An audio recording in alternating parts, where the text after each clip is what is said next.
তুমি কি জানো পৃথিবীর সবচেয়ে বিশাল প্রাণী নীলতিমি এত বড় যে এর জীবের উপরেই দাঁড়িয়ে থাকতে পারে আস্ত একটা হাতি।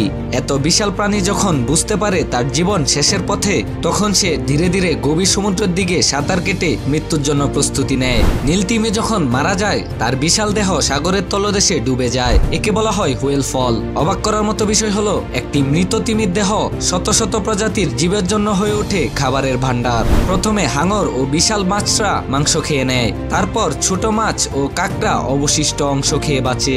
এমনকি বছরের পর বছর ধরে ক্ষুদ্রাতি ক্ষুদ্র ব্যাকটেরিয়া ও অণুজীব সেই দেহ ভেঙে খেতে থাকে।